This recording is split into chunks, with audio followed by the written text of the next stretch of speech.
Hello बच्चों, तो आज हम फिर से लेके आए हैं आपके लिए IUPAC नेमिंग क्लास 10th का लेक्चर 5 है हमारा कार्बन और इसके यौगिक का। तो लेक्चर 4 में मैंने आपको बताया था IUPAC नेमिंग स्टार्ट की थी, कार्बनिक कंपाउंड की IUPAC नेमिंग बता रहा था मैं, और ये उसके आगे की वीडियो है क्योंकि इसमें अभी पूरी नहीं हुई हमारी IUPAC नेमिंग। अभी मैंने आपको बेसिक इंट्रोडक्शन दिया था लेक्चर 4 में, तो 5 में हम थोड़े से नेमिंग सीखेंगे एल्केन, एल्किन, एल्काइन के, और इसके नेक्स्ट वाले लेक्चर में हम देखेंगे फंक्शनल ग्रुप की IUPAC कैसे लिखते हैं। तो स्टार्ट करते हैं। उसके आगे आपको याद होना चाहिए जो मैंने लेक्चर 4 में बताया था, बेसिक नेम, जैसे एक कार्बन को क्या बोलते हैं, 5 कार्बन को क्या बोलते हैं, 6 को क्या बोलते हैं, 7 को, वो सारी नेमिंग एथ जो हमारे पास था ना, मेथ, एथ, प्रोप, ब्यूट, पेंट, हेक्स, ये सारी चीजें आपको याद होनी चाहिए। और ये भी आपको याद होना चाहिए कि जो एल्केन है उसका जनरल फार्मूला क्या होता है, जैसे CnH2n+2 होता है एल्केन का, एल्कीन का होता है CnH2n, और एल्काइन का होता है CnH2n-2। तो ये सारी चीजें अगर आपको याद है तो आप इस लेक्चर को आगे बढ़ सकते हैं, देख सकते हैं। अगर नहीं याद है तो लेक्चर नंबर 4 पहले देखिए, ये सारी चीजें याद कीजिए, फिर यहाँ पे आइए। ठीक, तो शुरू करते हैं आप सबका।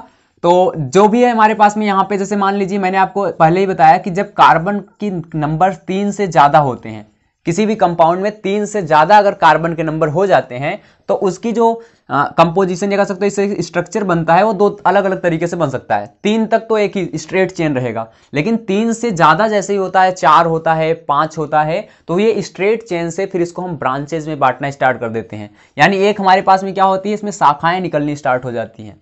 तो जैसे देखिए 4 कार्बन का मैंने उसमें भी बताया था आपको, इसमें 5 कार्बन लेके चलता हूं मैं। तो 5 कार्बन का देखिए ये एक स्ट्रेट लाइन है, ठीक है, एकदम हमारे पास में सीधी श्रृंखला है। लेकिन इस श्रृंखला को हम बदल के 5 ही कार्बन का शाखाएं भी इसमें बना सकते हैं। जैसे अगर मैं चाहूं तो इसको ऐसे भी लिख सकता हूं, ठीक है, ऐसे किया और इस पे यहाँ पे 4 सीधे एक ब्रांच निकाल दिया। या मैं इसको और दूसरे तरीके से लिख सकता हूं, कैसे, यहाँ पे 3 कार्बन को चेन बना के 2 ब्रांच निकाल दूं इसमें। तो मैं इसको कई तरीके से एडजस्ट कर सकता हूं, ठीक है, ये सारे तरीके हैं। यानी 5 कार्बन को मैं देखिए 3 तरीके से आपके सामने लिख दिया। तो ये क्या है, स्ट्रेट चेन है, एक श्रृंखला है। इसमें श्रृंखला भी है और ये शाखा भी है। इसमें क्या है, इसमें भी श्रृंखला है और यहाँ 2-2 शाखाएं हैं। यहाँ पे 1 शाखा थी, यहाँ पे 2 शाखा। अगर आप सब जगह पे इसकी वैलेंसी पूरी करते हैं, सब जगह पे, ठीक है, हर जगह हाइड्रोजन लगा देते हैं। जैसे इसकी वैलेंसी 1 ही पूरी है, अभी 3 और इसको चाहिए, तो 3 हम क्या करेंगे, 3 हाइड्रोजन लगाएंगे। यहाँ पे 2 वैलेंसी इस कार्बन की पूरी है, तो हम क्या करेंगे, 2 हाइड्रोजन लगाएंगे।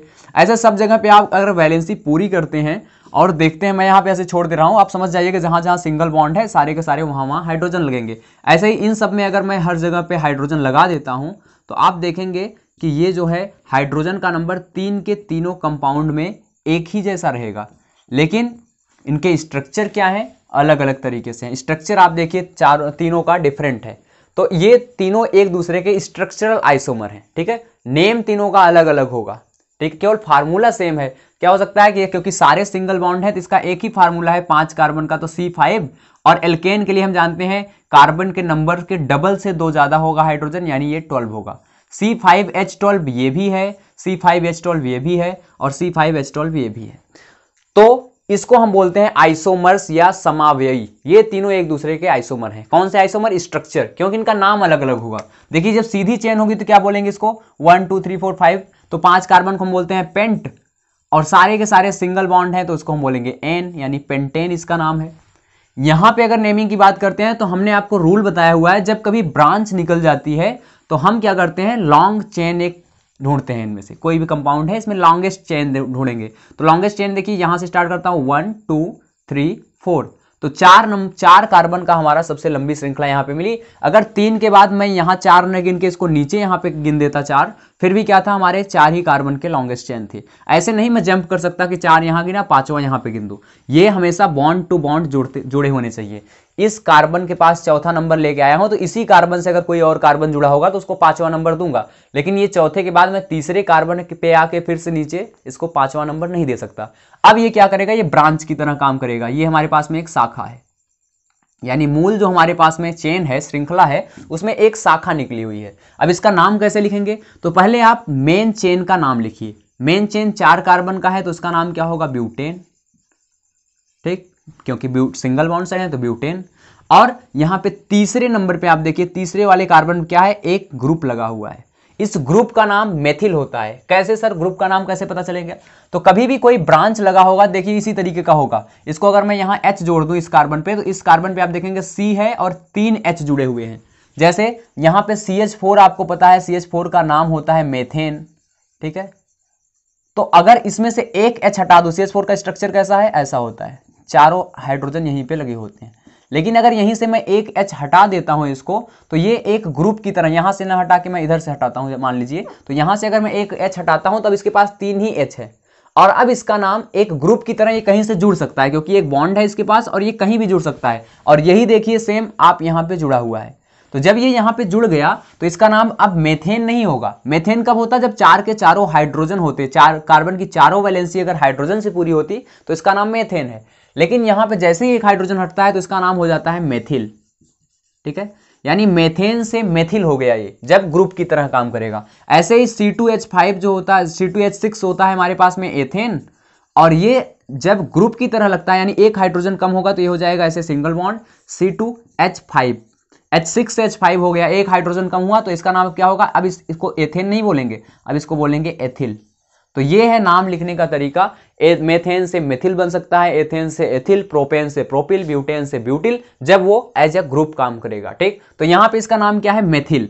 तो यहां मेथिल किस नंबर पे लगा है? 3 नंबर पे, तो हम लिखेंगे 3 मेथिल, ठीक। तो इसका पूरा नाम क्या हो गया इस कंपाउंड का? 3 मेथिल ब्यूटेन।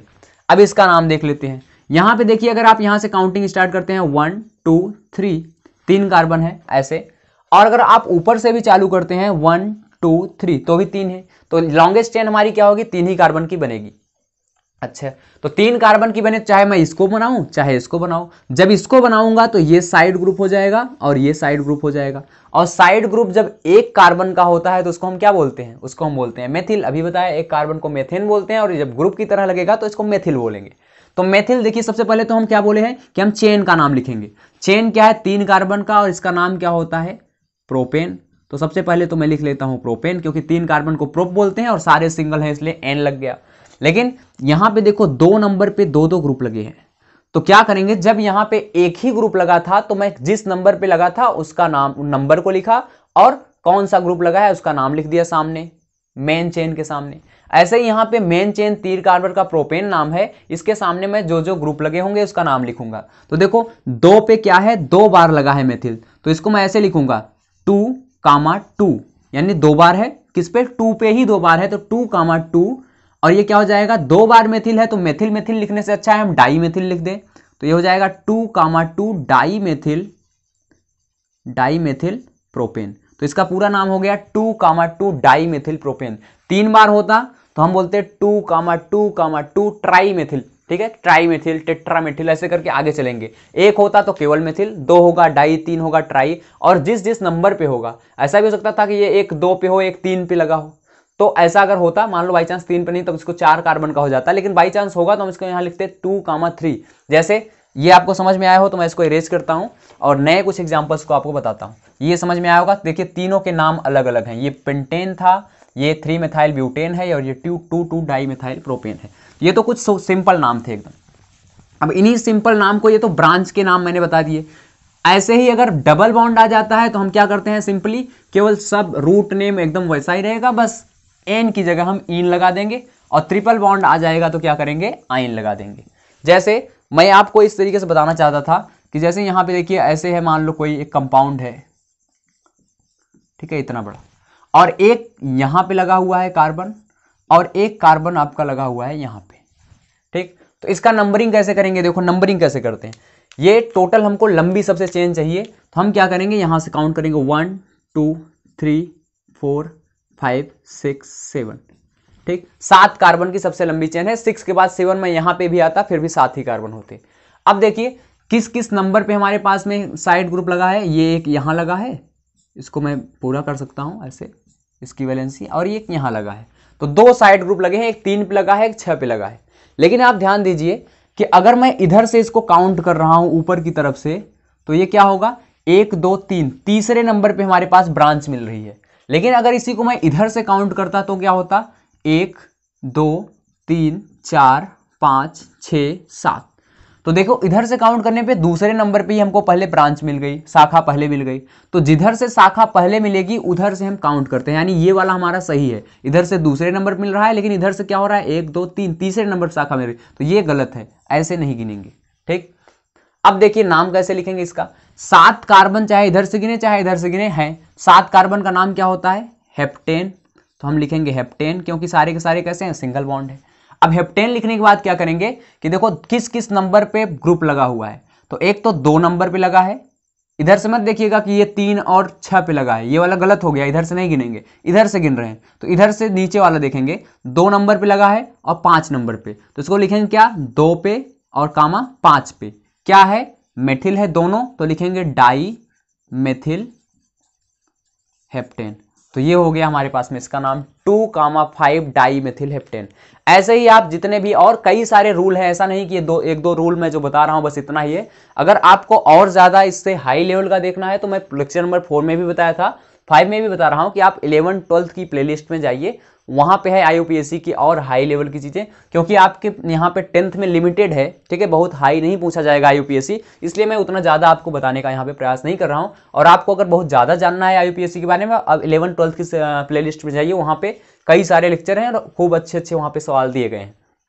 और आप केवल 10th के बेसिस पे करना चाहते हैं तो 10th के लिए इतना पर्याप्त है जितना मैं यहाँ पे बता रहा हूँ। तो ये हो गया इसका नाम। अच्छा, इरेज करता हूँ, कुछ नया एग्जाम्पल बताता हूँ। अभी तो ये हमारे पास एल्केन का चल रहा है, ऐसे ही एल्कीन और एल्काइन का भी चलता है। ठीक, एल्कीन और एल्काइन का कैसे सर? अब बस ऐसे ही सब जगह पे रहेगा, केवल डबल और ट्रिपल बॉन्ड आ जाएंगे जगह जगह। मान लो यहाँ डबल बॉन्ड आ गया, ठीक है, डबल बॉन्ड आ गया तो क्या हो जाएगा? काउंटिंग यहाँ से करेंगे हमेशा डबल बॉन्ड से, 1 2 3 4 5 6। क्यों? क्योंकि जहां से हमको कोई भी ब्रांच पहले मिले, जहां से कोई ग्रुप पहले मिले, जहां से हमको ग्रुप, ये भी है एक प्रकार से डबल बॉन्ड क्या है? अपने आप में एक ग्रुप है। तो यहां से स्टार्ट करेंगे, इधर से नहीं काउंट करेंगे। ठीक, तो पहले नंबर पे डबल बॉन्ड हो गया, इसको टोटल 6 कार्बन है तो हम लिखेंगे हेक्स। ठीक है, और एक नंबर पे होता है तो अक्सर लिखा नहीं जाता, अगर यही 2 नंबर पे होता है तो इसका नाम लिखते, और ये क्या हो जाएगा? हेक्स। और क्योंकि एक डबल बॉन्ड है तो इसका नाम हो जाएगा इन, इसका नाम क्या हो गया? हेक्सीन। आप इसको हेक्स 1 इन भी बोल सकते हैं या 1 हेक्सीन भी बोल सकते हैं। क्यों? क्योंकि एक नंबर पे ही डबल बॉन्ड था। तो आप ऐसा भी लिख सकते हैं इसको कि 1 हेक्सीन, या ऐसे भी लिख सकते हैं कि हेक्स और 1 नंबर पे है इन, ऐसे भी लिख सकते हैं। ठीक है, तो तरीका आपका चाहे जो हो, लेकिन 1 नंबर को ज्यादातर हम दिखाते नहीं। जैसे कहीं अगर इस तरीके से हो गया, बीच में कहीं पे डबल बॉन्ड आ गया यहाँ, तो अब क्या करेंगे? इधर से काउंट करेंगे 1 2 3, तीसरे नंबर पे डबल बॉन्ड मिल रहा है, 4 5 टोटल है, तीसरे नंबर पे डबल बॉन्ड मिल रहा है, लेकिन इधर से काउंट करेंगे तो 1 2 3 4 5। तो देखिए इधर से दूसरे नंबर पे ही मिल रहा है तो हम इस वाले को सही मानेंगे, ऊपर वाला हमारा गलत हो जाएगा। और इसका नाम क्या लिखेंगे? देखो कितने कार्बन है? 5, तो लिखेंगे पेंट। ठीक है, किस नंबर पे है? ये वाला सही मान रहा हूं मैं, नीचे वाला, क्योंकि दूसरे नंबर पहले आ रहा है तो इसको बोलेंगे पेंट 2 इन, बस। और यहीं ट्रिपल बॉन्ड होता तो पेंट 2 आइन हो जाता।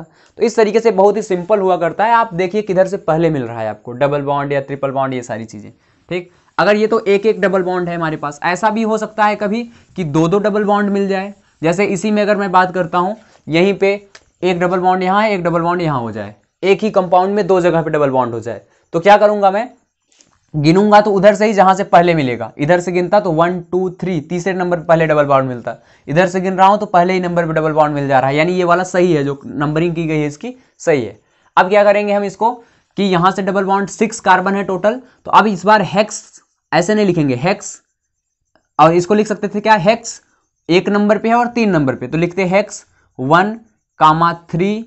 ठीक है, डाई इन, ऐसा इसका एग्जांपल होता है, डाई इन, क्योंकि 2 बार इन है, 2 बार एल्कीन है तो लिखेंगे डाई इन। लेकिन यहाँ पे हेक्स नहीं, जब भी ध्यान रखना, कभी भी एक से ज्यादा अगर डबल बॉन्ड या ट्रिपल बॉन्ड होते हैं तो इसको हेक्सा लिखा जाता है, तो इसका नाम हो जाएगा हेक्सा 1,3 डाई इन। ठीक, 3 भी होता तो हेक्सा जहां जहां होता उसका नंबर लिखते और ट्राई इन लिख देते। हेक्सा शब्द आता है जब एक से ज्यादा डबल बॉन्ड होगा, जैसे 5 कार्बन का होता तो होता पेंटा, पेंट नहीं पेंटा। ठीक है, क्यों? क्योंकि जब एक से ज्यादा डबल बॉन्ड होंगे तो आ शब्द लग जाएगा यहाँ पे, हेक्सा, इसको भी याद रखना है आपको। ठीक, ये हो गया।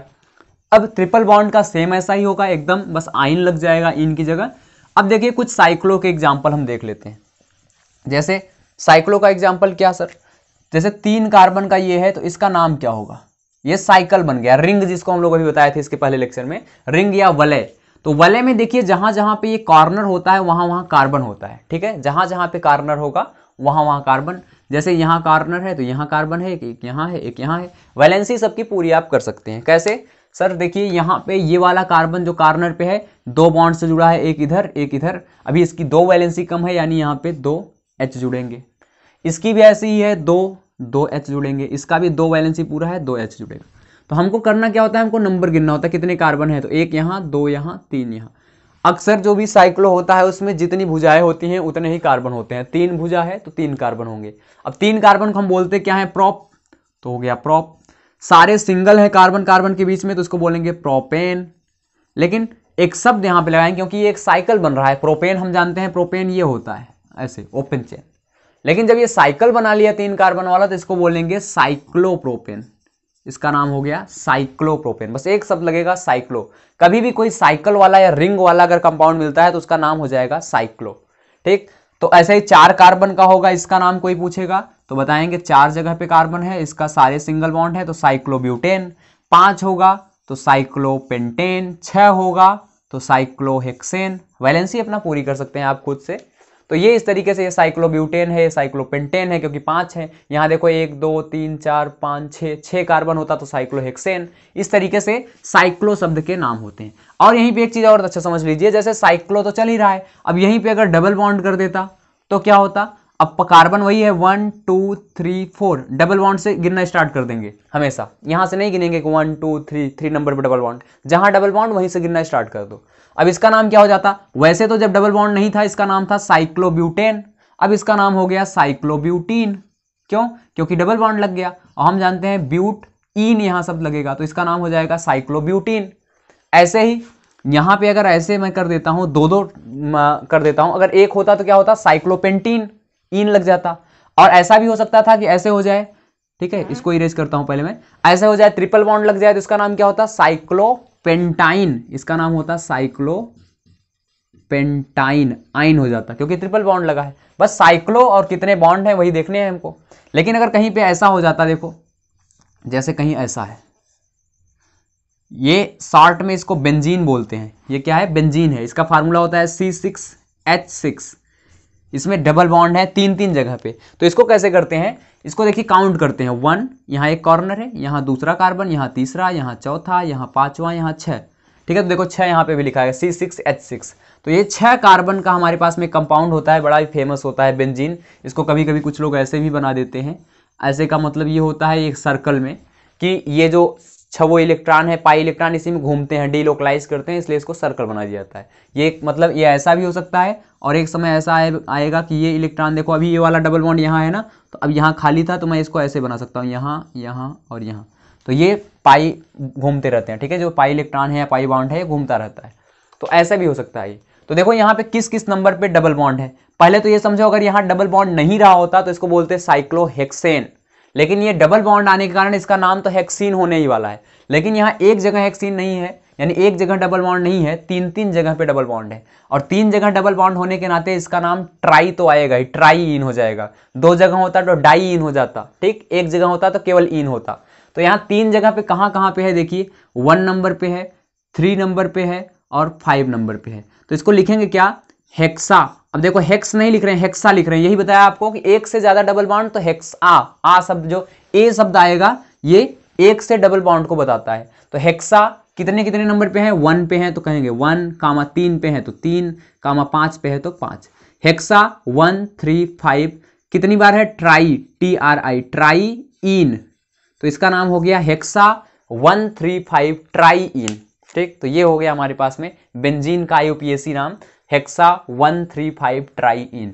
तो इस तरीके से कई सारे आप नाम लिख सकते हैं, बहुत ही सिंपल होता है IUPAC।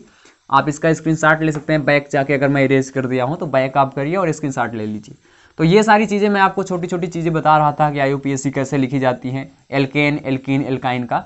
तो कुछ और भी तरह के IUPAC होते हैं। कभी कभी क्या होता है कि कुछ अल्फ़ाबेट के IUPAC पूछ लिए जाते हैं, या सिंपली कुछ स्ट्रक्चर ड्रा कर दिया जाएगा। जैसे यहीं पे मैंने अभी ट्रायंगल बनाया था तो उसका कोई खास स्ट्रक्चर मैंने आपको नहीं दिखाया। तो क्या करते हैं हम लोग कि कुछ अल्फ़ाबेट का IUPAC भी सिंपली बता सकते हैं। जैसे आप खुद ही देखिए, जैसे कहीं पे लिखा हो ऐसे, ऐसे है, ऐसे कहेगा इसका IUPAC नाम बताओ। तो देखो कितना सिंपल है। यहाँ पे कार्बन है, जहाँ बैंड है, यानी इंड पे, दोनों इंड पे कार्बन होगा, और जहाँ जहाँ बैंड है वहाँ वहाँ कार्बन होगा। यहाँ कार्बन, यहाँ कार्बन, यहाँ, और सब कार्बन देखो ऐसे हैं सीधे। यानी इसको मैं सीधा से लिखूँ तो कितने, 1 2 3 4 5 कार्बन। और 5 कार्बन ऐसे सीधे होते हैं तो क्या होता है, इसका नाम क्या होता है, 5 कार्बन को बोलते हैं पेंटेन, तो इसका नाम भी क्या है, पेंटेन। तो ऐसे भी पूछ सकता है, जैसे कहेगा कि डी का नाम बताओ, ठीक है यार, डी, ऐसे इंग्लिश में डी शब्द है, तो डी में कितने कार्बन है भाई, साइक्लोब्यूटेन, क्योंकि 4 कार्बन है चारों कोने पे, साइक्लोब्यूटेन। ए का नाम कोई पूछता है तो आप ए का नाम बता सकते हैं ऐसे। ए में क्या है, देखो यहाँ कार्बन, यहाँ कार्बन, यहाँ कार्बन और यहाँ कार्बन, ये एक साइकिल बना रहा है। और इसको अगर मैं काउंट करता हूँ तो ये हो जाएगा 1 2 3, 3 कार्बन का साइकिल है, जिसको मैं बोलता हूँ साइक्लोप्रोपेन। क्या हो जाएगा, साइक्लोप्रोपेन। और यहाँ पे देखो 1 नंबर पे एक ग्रुप लगा है और 2 नंबर पे एक ग्रुप लगा है, कौन सा, CH3। यहाँ पे वैलेंसी आप पूरी कर लीजिए, तो 1 और 2 पे CH3 है तो लिखेंगे 1,2 डाई मेथिल साइक्लोप्रोपेन। तो इसका पूरा नाम हो गया 1,2 डाई मेथिल साइक्लोप्रोपेन। अगर इसके बारे में और सारी चीज़ें जाननी है तो आप क्लास 11-12 के प्लेलिस्ट में जाइए, वहाँ पे IUPAC देखिए, केमिस्ट्री फॉर 11-12 लिखा गया है, प्लेलिस्ट है, वहाँ पे आप ABCD Z तक सब कुछ बताया गया है आपको कैसे निकालते हैं। तो ये सिंपल सी चीज़ें थी जिसके बारे में मैंने आपको बताया। अब नेक्स्ट लेक्चर में हम देखेंगे क्या, अच्छा इसमें एक लेक्चर को इस लेक्चर में एक चीज़ें और कवर कर लेता हूँ मैं। कभी देखिए क्या होगा कि कभी भी एक आता है होमोलॉगस सीरीज, ठीक है, जिसको बोलते हैं समजातीय श्रेणी, तो उसको भी यहीं पे देख लेते हैं। तब अगले लेक्चर में हम फंक्शनल ग्रुप की IUPAC को सीखेंगे, फंक्शनल ग्रुप, केवल और केवल फंक्शनल ग्रुप की, ठीक। तो देखते हैं होमोलॉगस सीरीज होती क्या है। देखिए होमोलॉगस जो सीरीज है इसको बोलते हैं समजातीय श्रेणी।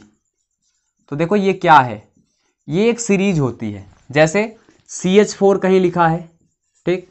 अब इस CH4 में अगर मैं CH2 ऐड कर दूं तो एक हमारे पास सीरीज बनेगी। जैसे इसमें CH2 ऐड करने का मतलब क्या है, देखो CH4 था, इसमें एक CH2, ऐसे मैं यहाँ ऐड करता हूँ, CH4 है, इसमें मैं ऐड करता हूँ CH2, तो होगा क्या, 4 H यहाँ है, 2 H यहाँ, तो हो जाएंगे H कितने, 6, एक C यहाँ, एक C यहाँ, C2, तो बनेगा C2H6, यानी इसको ऐड करने से क्या बनेगा, C2H6। इसमें क्या किया मैंने, CH4 में प्लस कर दिया किसको, CH2 को। अब इसमें अगर मैं फिर से C2H6 में अगर मैं ऐड करता हूँ किसको, प्लस करता हूँ CH2 को, तो यहाँ क्या हो जाएगा, C एक बढ़ेगा तो C3, H में 2 बढ़ेंगे तो CH8, तो ये क्या है, आप देखेंगे C3H8 मिल गया। इसमें फिर से ऐड करूंगा तो C4H10 मिलेगा। तो ये सब क्या है, ये एक दूसरे के होमोलॉगस सीरीज कहलाते हैं। ऐसे दो कंपाउंड, जैसे ये कंपाउंड है और ये है, तो ये दोनों कंपाउंड या ये भी कंपाउंड आप ले लेंगे तीनों, तो ये तीनों क्या है, एक दूसरे के होमोलॉगस हैं। ये इसका होमोलॉगस है, ये इसका होमोलॉगस है। होमोलॉगस का मतलब ये होता है कि अगर किसी भी कंपाउंड, दो कंपाउंड हैं और उनके बीच में CH2 का अंतर हो, केवल एक कार्बन और 2 हाइड्रोजन का अंतर हो, तो उसको बोलते हैं होमोलॉगस सीरीज। अब यहाँ पे आप सीधा भी देख सकते हैं, ये मेथेन है, ये एथेन है, ठीक है, ये प्रोपेन है, तो मेथेन, एथेन, प्रोपेन, ये सब क्या होते हैं, एक दूसरे के होमोलॉगस होते हैं। तो होमोलॉगस का मतलब ही समझ लेना, CH2 का अंतर होना चाहिए, चाहे उसके साथ फंक्शनल ग्रुप लगा हो चाहे न लगा हो। जैसे आप अगली क्लास में बताऊंगा मैं, जैसे कहीं लिखा है CH3OH, ठीक है, ये है एक OH फंक्शनल ग्रुप है, आगे देखेंगे आप एल्कोहल है, तो CH3OH लिखा है, इसमें CH2 हम और ऐड कर देंगे तो बनेगा क्या, C2H5OH, ठीक है। OH को ऐसे ही रहने दो, केवल CH3 में मैंने ऐड कर दिया CH2, तो क्या हो जाएगा, C2H5, तो CH3OH और C2H5 आपस में क्या है, एक दूसरे के होमोलॉगस है, सजातीय श्रेणी है ये दोनों। तो ऐसी सीरीज को हम होमोलॉगस बोलते हैं। ऐसे ही आप देखेंगे एल्कीन्स, जितनी भी एल्कीन्स हैं, एल्कीन्स में क्या है, जैसे एक एल्कीन है, एल्कीन में क्या होता है, जनरल फार्मूला CnH2n, यानी जितने कार्बन उससे डबल हाइड्रोजन। तो होगा क्या कि C अगर 2 है तो H4 होगा, C अगर 3 है तो H6 होगा, C अगर 4 है तो H8 होगा, C5 है तो H10 होगा। तो देखो यहाँ पे सभी एक दूसरे के होमोलॉगस हैं। क्यों? क्योंकि CH2 और C2H4 और C3H6 में कितने का अंतर है, CH2 का। यहाँ पे फिर से CH2 का अंतर है, फिर से यहाँ पे CH2 का अंतर है। तो ये जो CH2 का अंतर होता है, इसी को हम बोलते हैं होमोलॉगस सीरीज। अगर किसी में भी CH2 का अंतर है, एक C और 2 H का डिफरेंस आ रहा है दो कंपाउंड्स में, तो एक दूसरे के होमोलॉगस होते हैं। तो ये छोटा सा टॉपिक था होमोलॉगस सीरीज, बहुत कंफ्यूज करता है बच्चों को, लेकिन ये आप आसानी बहुत ही अच्छी तरीके से तो सीख सकते हैं। बस आपको एक ही चीज याद रखनी है कि CH2 का अंतर होना चाहिए। अब चाहे वो एल्केन हो चाहे एल्कीन हो, ठीक है, चाहे एल्काइन हो, सब में ऐसा ही होगा कि CH2 का अंतर होगा। अगर आप यहाँ पे देखें तो ये क्या है, ये एथीन था, ये प्रोपीन है, ये ब्यूटीन है, ये पेंटीन है। तो एक लाइन से अगर बढ़ते जाएंगे तो आपको होमोलॉगस सीरीज मिलती जाएंगी।